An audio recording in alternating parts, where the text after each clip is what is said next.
পাকে নবী বলছেন আর নিকাহ নবীদের সুন্নাত হলো বিবাহ করা, অর্থাৎ আদম থেকে শুরু করে আমার শেষ নবী পর্যন্ত যত নবী এসেছেন সকল নবী বিবাহ করেছেন। আল্লাহ তাআলা বলছেন ও আরসালনা মিন ক্বাবলিকা ইয়া রাসূলান, আমি আপনার আগে অনেক নবী দুনিয়াতে পাঠিয়েছি। জাআলনা লাহুম যুররিয়াতান ওয়া আজওয়াজা, তাদের প্রত্যেকের আমি বিবি বানিয়েছিলাম, তাদের আমি প্রত্যেককে ছেলে দান করেছিলাম। আপনার আগে যতগুলো নবী এসেছে কোনো নবী বাদ যায়নি বিবাহ করতে, কোনো নবীকে আল্লাহ রাব্বুল আলামিন বিনা আওলাদের রেখে দেননি, প্রত্যেকটা নবীকেই আল্লাহ তাআলা সন্তান দান করেছিলেন।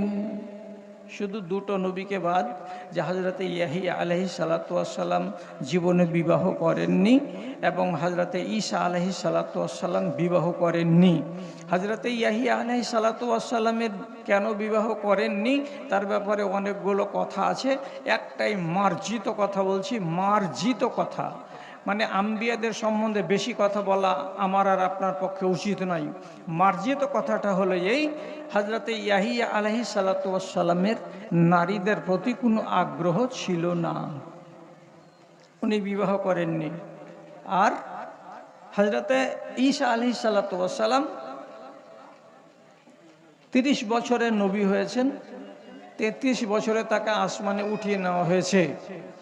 হয়তো বিবাহ হয়ে যেত কিন্তু তার আগেই তাকে আসমানে উঠিয়ে নেওয়া হয়েছে, সুতরাং তার বিবাহ হয়নি। তাহলে এই দুটো নবীকে বাদ দিয়ে আল্লাহ তাআলার কমন আইন হলো কি, পৃথিবীতে যত নবী এসেছেন সকল নবীকে রব্বুল আলামিন স্ত্রী ওয়ালা নবী বানিয়েছেন এবং আউলাদ ছেলে পিলে ওয়ালা নবী বানিয়েছেন। তাহলে এই কথাটি এবার জেনে নিলাম। এখন এই নবীজিদের সুন্নাত হলো যখন 4টা, তখন এবার আপনাকে সহজ ভাষাতে বলছি, আমার নবীর সুন্নত হলো 4টা: মিসওয়াক করা, হায়া শরম করা এবং বিবাহ করা, আর আতর ব্যবহার করা। 4টা সুন্নাত আমার নবীজির। আপনি কোনটা কোনটা ভালোবাসেন?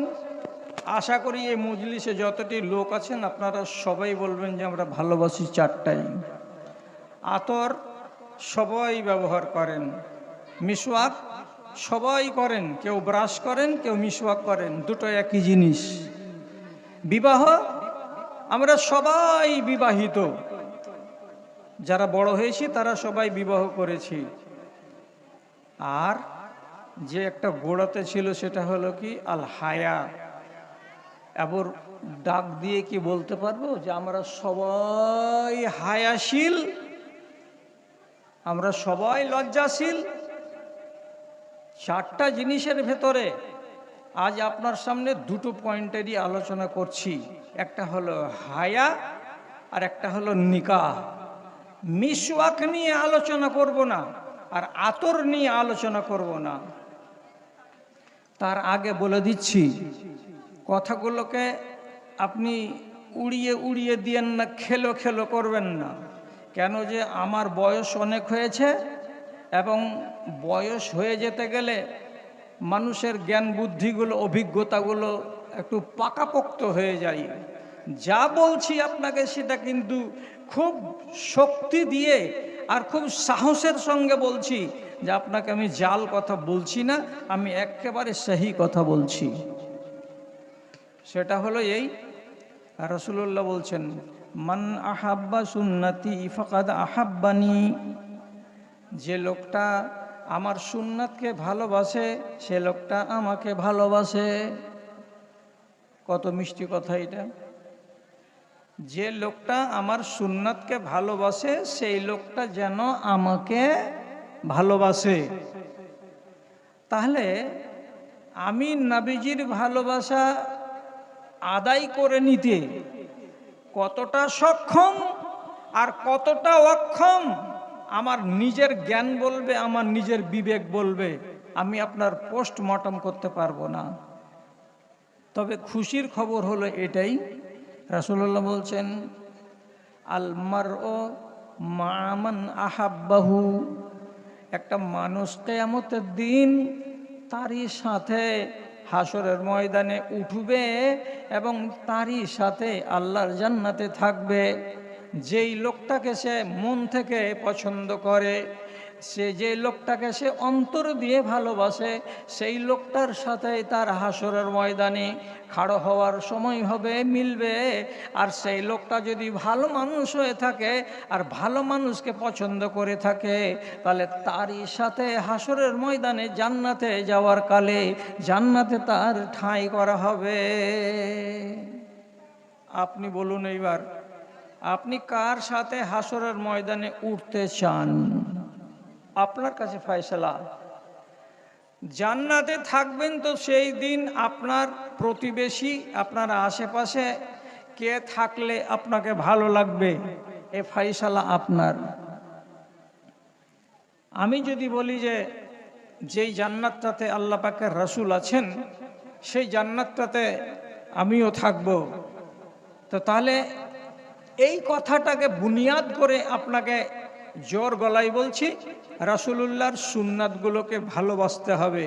রাসূলের সুন্নাতকে ভালোবাসতে গেলে তাকে ভালোবাসা হবে, আর তাকে যদি ভালোবেসে থাকি তাহলে তার সাথে আমি জান্নাতে থাকতে পাবো। কিছু লোক মনে মনে বলবে, রসুলের সমান মর্যাদা কি আমাদের যে আমরা রসুলের সাথে থাকতে পাবো? তো এইবার কথাটা বুঝিয়ে বলি যে যেগুলো ট্রেনের ভিতরে, যেমন রাজধানী মেল আছে, এসি কামরার ভেতরে ৬০ জন ৫০ জন মুসাফির আছে। তা আমি ছিলাম একটা কোটিপতি আর আপনি ছিলেন ওই ট্রেনের ভেতরে একটা মধ্যবিত্ত লোক, তো কি করে আপনি এই এসি কোচের ভেতরে সফর করতে পারলেন? আমি যেমন বলছি আমি এসিতে এলাম, তেমনি আপনিও বলবেন যে আমি এসিতে চড়ে এলাম। তো কথাটা যেমন ভারী নয়, তেমনি কিয়ামতের দিন আল্লাহ রাব্বুল আলামিনের নবীর সাথে জান্নাতে থাকা ভারী কথা নয়। কেন? তুমি মুসলিম, তোমার রক্তে সজীব হবে ইসলাম। তুমি মুসলিম, তোমার রক্তে সজীব হবে ইসলাম। তুমি মরে গেলে জানিবে মরণী, জীবিত তোমার নাম। কাপড় সেজে হাত বুকে করে ঘরে যদি বসে থাকো, খোদার দুনিয়া কাঁদিয়া মরিবে, কিছু জয় হবে না কো, কিছু জয় হবে না কো। মনে বল করে উঠায় ধরো ফৌলাদি দুটি হাত, প্রতিজ্ঞা মতে স্বয়ং স্রষ্টা রহিবেন তোমার সাথ গো, রহিবেন তোমার সাথ।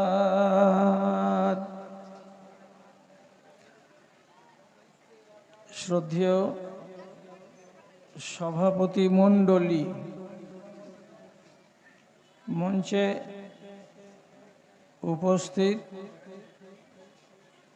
আমার শ্রদ্ধেয় বড় ভাই সাহেব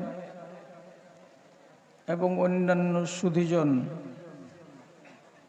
এবং আমার সামনে বসে থাকা এই এলাকার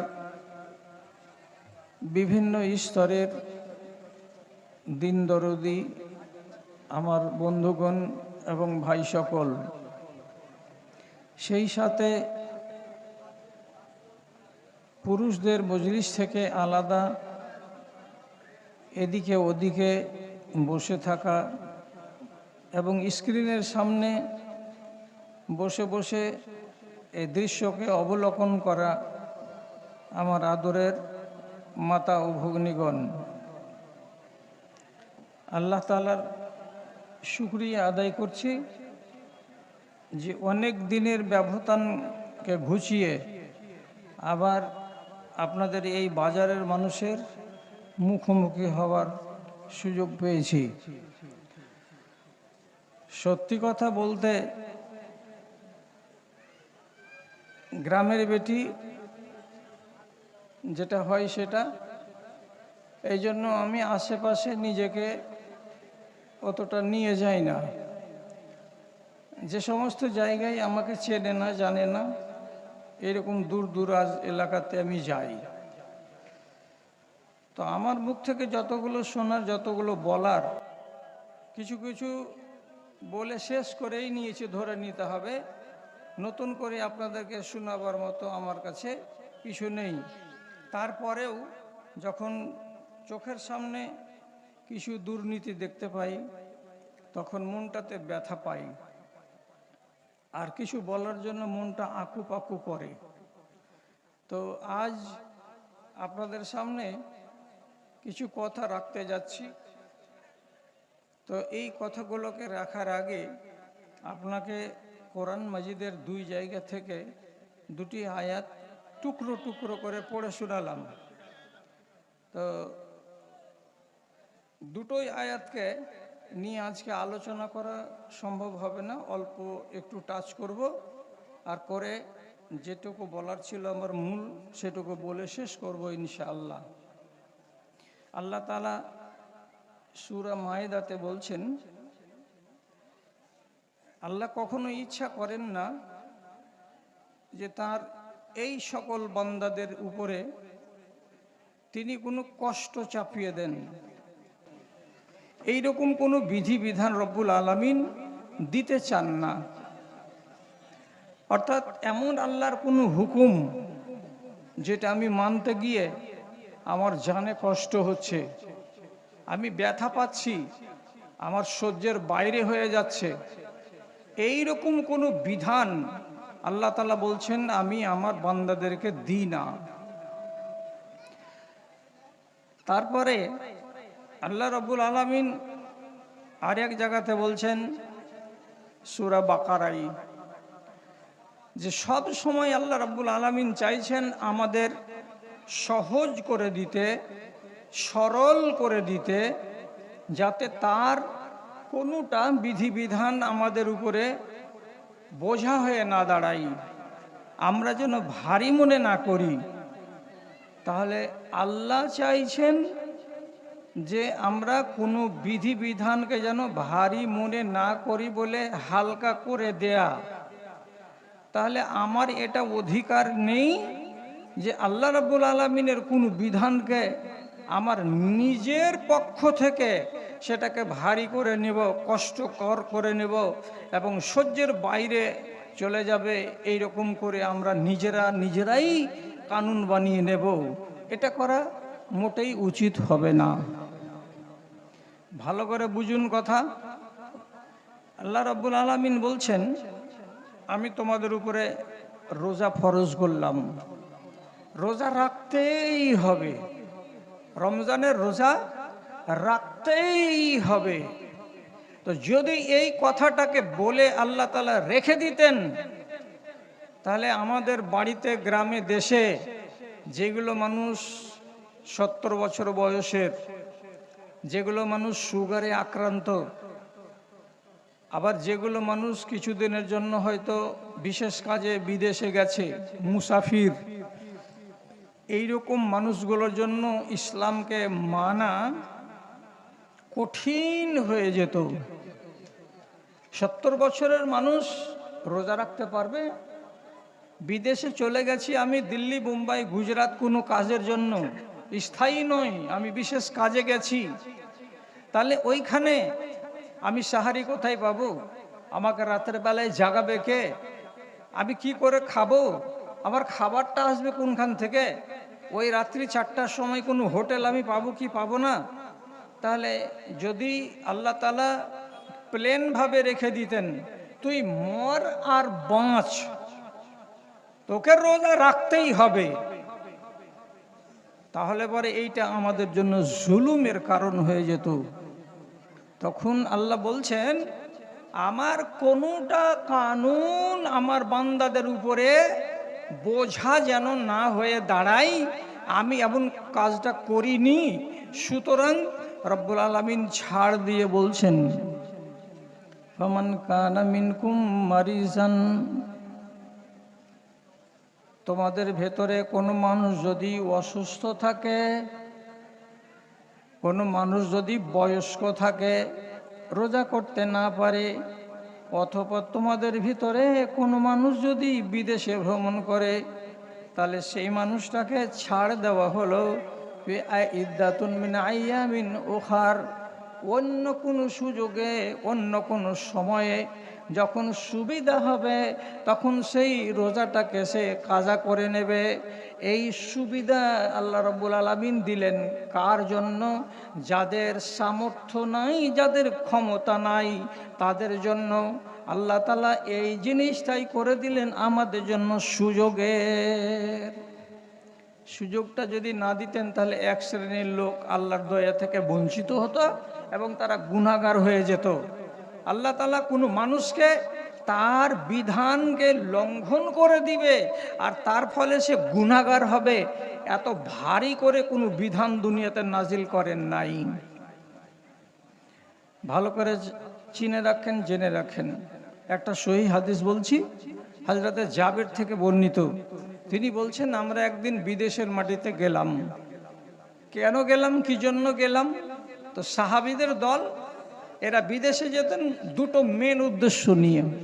এক, দ্বীনের বাণীকে পৌঁছে দেওয়া, আর দুই, দুশমন কোথায় কে কোন তৎপরতা চালাচ্ছে সে ব্যাপারে খবরাখবরে নেয়া। তো উনারা বিদেশে গেছেন, তো তাদের ভেতরে একজন মানুষকে হঠাৎ করে রাতের বেলায়, হাদিসে লেখা আছে আসাবাহু হাজারুন সাজ্জাবিহি রাসা, একটা লোক আমাদের দলের মধ্যেকারী, হঠাৎ করে তার মাথাতে কোথা থেকে এসে একটা পাথর লাগলো খুব জোর করে। পাথরের আঘাতে বেচারির মাথাটা ফেটে গেল।